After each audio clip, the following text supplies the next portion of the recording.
Good afternoon, children. In today's session, we have discussed textbook exercises of Economics Chapter 1 Development. So, first three are multiple choice questions, and fourth onwards we have question answers, children, in these exercises. So, first one is development of a country can generally be determined by first option, its per capita income, its average literacy level, the health status of its people, all the above. So, for the development of a country, actually everything should be considered. Not to, its per capita income, average literacy levels, and also health status also should be considered. So, obviously fourth is the correct answer. All the above is the correct answer. Now coming to the second one, which of the following neighboring countries has better performance in terms of human development than India? So, in this actually Bangladesh, Sri Lanka, Nepal and Pakistan is given. So when we compare with the ranks and performance, we can see that Sri Lanka is in better position than India. Now, so second option is correct, Sri Lanka. Now, third question. Assume there are 4 families in a country. The average per capita income of these families is 5,000. If the income of 3 families is rupees 4,000, 7,000 and 3,000 respectively, what is the income of the 4th family? So, here we have to do the calculation, children. Using the formula is per capita income is equal to national income is divided by population, total population. When we apply that formula, we will get the answer, and the correct option is 6,000, children. Fourth is the correct option. Now coming to the fourth question. Now fourth question is, what is the main criterion used by the World Bank in classifying different countries? What are the limitations of this criterion, if any? So per capita income or average income is the main criterion used by the World Bank to classify different countries as developed or high income countries and underdeveloped or low income countries. So the per capita income or average income is calculated by dividing the total income of a country by its population. So according to the World Development Report, countries with per capita income of US dollars 12,236 per annum or more are termed as rich or developed or high income countries. On the other hand, countries with per capita income of US dollars 1,005 or less are classified as poor or underdeveloped or low income countries. So per capita income as an indicator of development as used by the World Bank suffers from many limitations.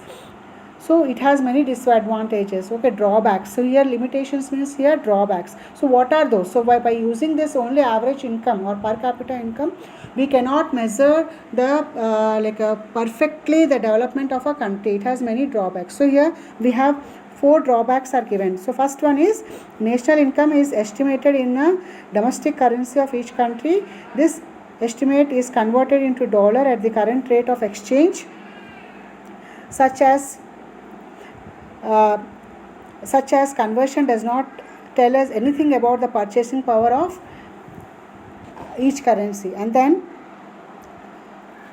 per capita income, second one, per capita income is affected by the size of population of a country. If a country has a large population, its per capita income will be low despite having large national income. Similarly, a country is having a smaller population will have a higher per capita income even if it does not have a large national income. So actually all the countries will not have the same population. Countries will have different population. So when the population is more, then the average income will be shown less. So that is the reason that by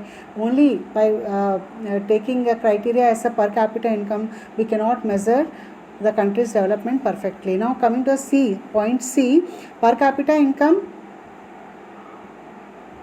Per capita income does not tell us anything about the distribution of income in the country. The countries with same per capita income might be very different when it is to the distribution of income. One country might have equitable distribution of income while the other might have disparity in distribution of income between the people belonging to the highest strata of the society and the lowest strata of the society. So when we have discussed the chapter, so at that time some examples were given. So in that we have discussed about country A and B. So a country A and B same average income both the country A and B have the same average income, but the incomes are varying between the people, like first citizen, second citizen, third citizen, fourth citizen. In country A, all these citizens having the like little difference, but in country B there is a much difference in the income.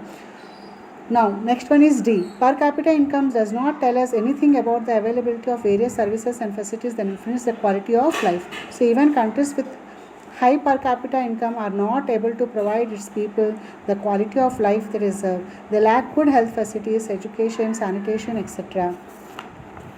Now coming to the fifth question, children. So in what respects is the criterion used by the UNDP for measuring development different from the one used by the World Bank? This is very important, children. Here the comparison is given. So in what way this World Bank used per capita income as for measuring the development of a country, and UNDP along with per capita income, it has taken other criteria also, like health status and education also. So what is the difference between this World Bank report and the report which is given by the UNDP? So the criterion used by the UNDP for measuring development is different from the criterion used by the World Bank in the following ways. The UNDP compares the development of the countries on the basis of literacy rate, gross enrollment ratio, and health status of their people. On the other hand,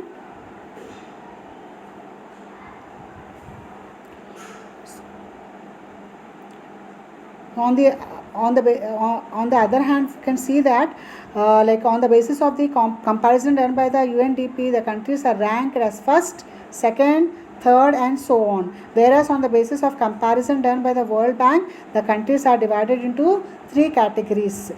Okay, rich or developed or high income countries, middle income or developing countries, poor or underdeveloped or low income countries. The UNDP has broader concept of development and the World Bank has narrow concept of development.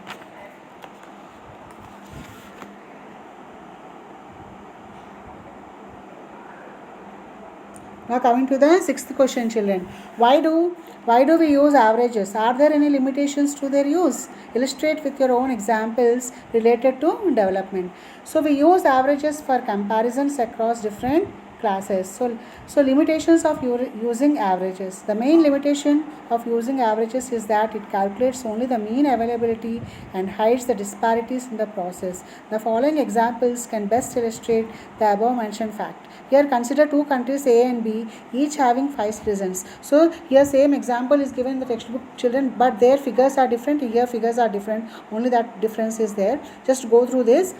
So income of citizens A and B. So first citizen in A country, country A, 3,000, second 4,000, third 3,500, fourth citizen 4,500, fifth citizen 5,000, and average is 4,000. Coming to the country B, first citizens 2,000, second citizen 3, third 1,500, fourth 50,000, fifth citizen 1,000, and average is 11,500. Here we can see the difference here, children. Country A, their income, we have very less difference when we compare the income of all the citizens in country A. But coming to the country B, we can see that some people's income is very less, whereas one citizen's income is 50,000.